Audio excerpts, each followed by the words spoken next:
up on your weekly news show. Is the UK a welcoming place for people who have had to flee their own countries?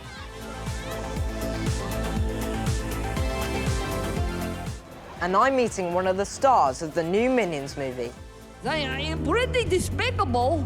You don't want to cross me?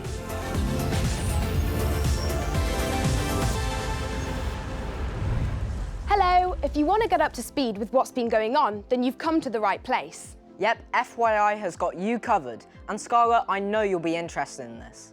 Have you seen that refugees are on the news again? Yeah, well, the UK has been marking World Refugee Week, which aims to help us understand why people become refugees. And if you're not sure what exactly a refugee is, I've been checking that out.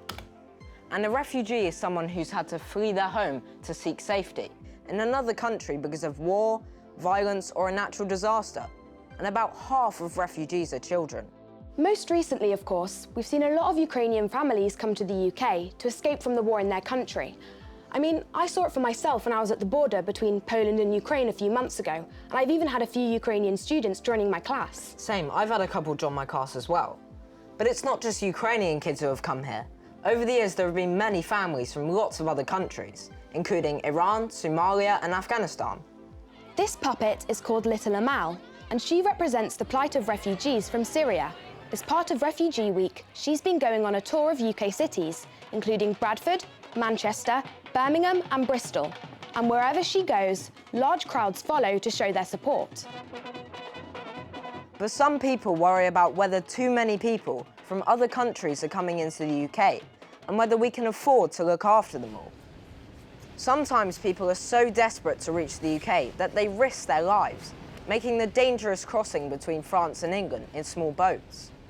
But our government is trying to stop this happening by saying that if they don't have permission to be here, then they may be sent to an African country called Rwanda. It's important to know that it's not just the UK that's been taking in refugees. One of our FYI News Club members, Elizabeth, got in touch with us, and she wanted to tell us about the refugee crisis in her country, Uganda. FYI, as you may have heard, there's a lot of unrest and fighting in our neighboring country, the Democratic Republic of Congo.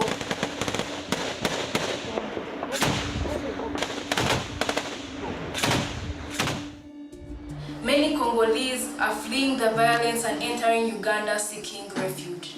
Uganda is already home to over 1.5 refugees, making us the top refugee hosting country in Africa and one of the top 5 hosting countries in the world.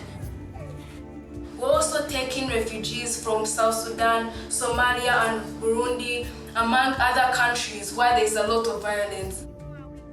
The number of refugees in Uganda is higher than some of our refugee camps can accommodate, and Uganda right now is struggling to help all those people because of our own country's issues. But we keep our doors open to anyone who needs help and is seeking shelter. Thanks, Elizabeth. And if there's something you'd like to report on for FYI, the best way is to set up an FYI News Club at your school. Yeah, and you can find all our details at first.news/FYI and tell us what you'd like to talk about right here on FYI. Now, what are you like at spotting fake news? See if you can work out if this next story is fake news or fact. According to this online article, the United Nations is warning that 500 million refugees from Africa are on their way to Europe. Lots of people have been commenting about it, but could it really be true? Well, keep watching, because we'll have the answer later in the programme. Still to come on this week's programme, more dastardly deeds from those mischievous minions. First, though, do you know what this means? No, is it something to do with King Kong? No, it's actually a form of sign language called Makaton, and it means excited. And the reason why I'm excited is because we're about to meet Isabella, who uses Makaton to communicate with her disabled brothers. In fact, her online videos have been watched by 500,000 people. This is her world.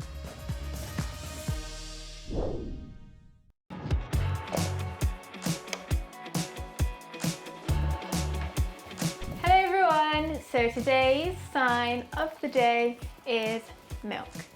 Hi, I'm Isabella Evans, also known as Isabella Signs, and I do sign language videos on social media.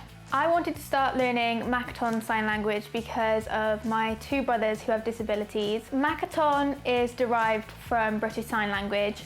It's more of a simplified version, and it's mainly used for children who aren't able to talk yet or have learning difficulties. Lucas has Down syndrome and Alexander has cerebral palsy. It was really frustrating not being able to communicate with them properly because I could see it in their little faces when they were trying to tell us something and we just weren't able to work it out, and they were shouting. My name is Lucas. Lucas, good job. That was good signing. Lucas, especially since learning sign, he is definitely a lot more confident, and I don't feel that he gets as frustrated. Orange? Orange, go on then. You draw a cat for me, yeah? Alexander, he is also a lot more confident. The first video to ever gain a proper lot of attraction, I was sat down with my mum's friend's little boy who has Down syndrome, and we were signing, and he was copying me and doing it back to me. So my mum filmed it and posted it just on her Facebook, and it had like 30,000 views overnight. Every week I do a segment on my social media channels called a Celeb Sign of the Week. Mermaid. Dragon. I get a different celebrity signing a word that's maybe relevant to them or relevant to the time of year. So that means doctor. Louis Tomlinson did the sign for singer, and that was the first celeb sign I ever did, and it was amazing. Today's sign of the day is singer. I want Lucas to be able to walk down the street and talk to anyone he knows. Happy? Yeah. You do it. Yeah. Happy. Even just a simple like, hello or how are you, I think would just be really nice for him. Good job. Oh, that's brilliant. And there's one thing we really want to say to Isabella and her brothers. You ready, Thomas? Sure am. Thank you. You are amazing. Check out this incredible footage of a street market in Thailand. There's a railway line that runs right through the middle of it, so every time a train comes along, the stall holders have to move all their stuff out of the way. The market had to close down during the pandemic, but now the tourists are back and so are the trains. This month is Pride Month, where people from lots of different backgrounds celebrate just being able to be themselves. It's all about being proud of who you are, but despite all the progress that's been made in recent years, not everyone feels comfortable enough to admit that they love people of the same sex. One of Britain's most successful athletes, Dame Kelly Holmes, has just revealed that she loves other women. And earlier this year, footballer Jake Daniels became the only current player in the English Football League to tell people that he's gay. That must have taken a lot of courage from the both of them, so we want to see what you think. Hi guys, thanks for joining us. Hello. So what do you guys think about Jake Daniels coming out as gay, considering he's the only active UK football player to do so? I just think it's amazing that he's done it, and because he's come out, it's going to make a lot more people feel able to do so, considering that someone's so popular and in football, which is a popular sport, that someone was able to do it and is supported. Well, he's only 17, and at that age, coming out is quite a brave thing to do. He is very inspirational in doing it, and I hope loads of other people find inspiration in him doing that. So recently, Dame Kelly Holmes has come out at the age of 52. So why do you think she didn't sooner? Before becoming an Olympic runner, back when she was in the army, being part of the LGBTQIA+ community was illegal, and you could be locked up for it. So I guess the idea of that being illegal was sort of like imprinted in her. I feel like, especially now we've got a lot more acceptance now. She's realised society won't judge her and her supporters will still be her supporters. Do you think attitudes have changed? Or is there still more to be done for gay people to achieve equal rights? Yeah, I think there is quite a lot more to be done, because in some countries it's not accepted. Some countries don't have the same rights. People need to realise that people love who they love. Nobody chooses really who they love. You've only got one life and you need to live it how you want to. Thank you guys so much for your comments. Bye. Thank you. Bye. Bye.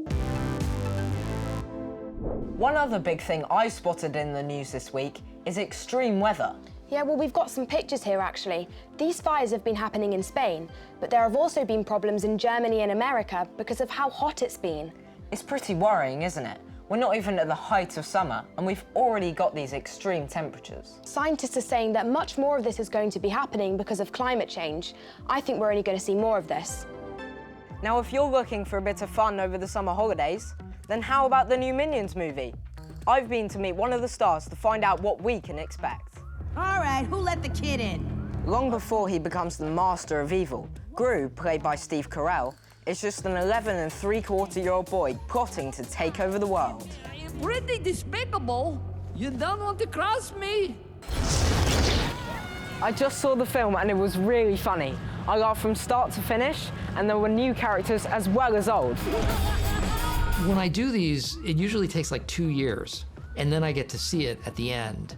I can't believe what they made out of it. Yeah. And they make it into something so funny and so special. Now, the film is set in the 70s, so I've got your toy, which was invented in the 70s, and by the end of our chat, you can do as best as you can. I'm a whiz at these. I don't even have to look.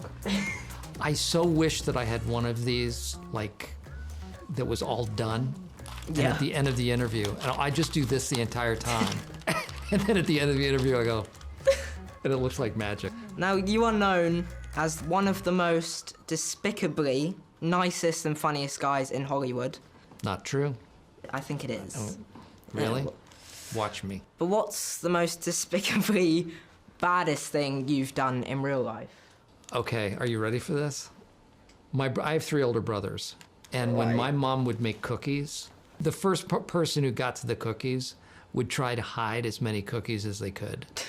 So my brothers wouldn't get to any of the cookies, and they'd come down and say, "What's going on, man?" So yeah, that was pretty despicable of me, I think. Not really. Now, I heard that to get the voice of Gru, you practiced with your family to get it right until you made them laugh. Well, see, Gru isn't even like a real accent. I just wanted it to be a mixture of all these different types of personas and nationalities. And I almost wanted it to sound like a guy who wanted to sound threatening, but really wasn't. You know, someone who just kind of make you laugh when they started to get like angry or threatening. And I think we all know people like that. I've had teachers in my life that they're like, "What is the matter with you?" And as they get angry, it makes you laugh even more because you know they're a softie. And that's kind of what I wanted him to be like. And as my last favour for you to do today, yes, could you say one line in the film, in Gru's accent, your favourite line in the film? No, I want you to try Little Gru. So say something with me. "Kevin, get in here! What's the matter with you, Kevin?" Now you try. Kevin, get in here!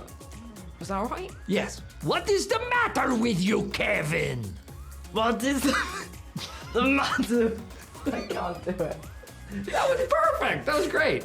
Well, thank you so much, Steve, for talking to me. And I did it. It's been a pleasure. Likewise.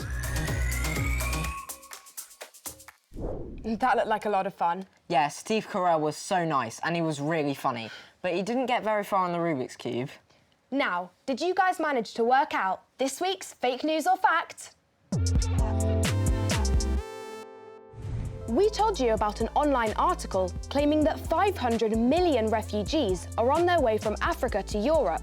The article has gone viral on the internet, but we've done a bit of digging, and it's actually fake news. The UN isn't warning about a mass movement of 500 million refugees. And the article was a fake image designed to spread misinformation. It just goes to show you've got to be so careful to check things out.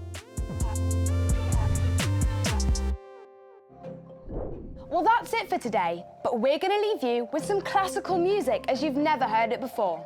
This is by an Italian composer called Vivaldi, but it's performed by a primary school in South Africa. And it's been taking the internet by storm because it's so joyful. Enjoy!